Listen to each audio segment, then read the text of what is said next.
আজকে তোমাদের সাথে একটু অন্যরকমভাবে মাছ পাতায় রেসিপি শেয়ার করব। তো চলো ভিডিওটা কিন্তু তোমরা লাস্ট অব্দি দেখতে থাকো। দেখো ফার্স্টে পেঁয়াজটা একটু ব্রাউন করে ভেজে নিয়েছি, তারপরে দিয়ে দিয়েছি আদা, রসুন, কাঁচা লঙ্কা, শুকনো লঙ্কা, টমেটো দিয়ে একটা পেস্ট বানিয়েছিলাম, ওটা দিয়ে দিলাম। নুন আর একটু হলুদের গুঁড়ো দিয়ে মশলাটা ভালো করে কষিয়ে নিয়েছি। এখানে কিন্তু আছে শোল মাছ আর দুটো কই মাছ। তারপরে যে মশলাটা কষিয়ে রেখেছিলাম ওটা দিয়ে দিলাম, আর দিয়ে দিলাম একটু আলু, হলুদের গুঁড়ো, লঙ্কার গুঁড়ো, নুন, সর্ষের তেল দিয়ে মাছটা ভালো করে মেখে নিতে হবে।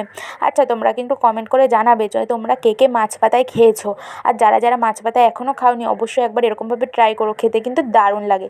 তো দেখো মাছটা আমি ভালো করে মেখে নিয়েছি। এবার উপরে একটু সর্ষের তেল দিয়ে দিয়েছি, দিয়ে মাছগুলো সাজিয়ে ভালো করে দিয়ে দেবো। আর এরকমভাবে মশলা কষিয়ে আগে তো কোনো দিন ট্রাই করিনি, এই ফার্স্ট টাইম। তো আমার না বেশ নর্মাল যেটা করি ওটাই ভালো লাগে। এই মশলা কষানোর থেকে আমার যে নর্মালভাবে করি ওটাই আমার বেশ ভালো লাগে। এটাও খেতে ভালো হয়েছে কিন্তু আমার ওটাই বেশি ভালো লাগে। তো দেখো এটা আমি দিয়ে দিয়েছি, সুন্দর করে সাজিয়ে কড়াইয়ে দিয়ে দিলাম।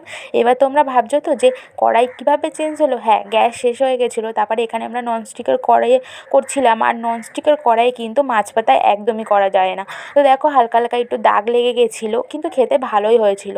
আর হ্যাঁ, তোমরা কিন্তু এরকমভাবে অবশ্যই একবার ট্রাই করো, খেতে কিন্তু ভালোই হয়েছিল। তো চলো ভিডিওটা আজকে এখানেই শেষ করছি, টাটা।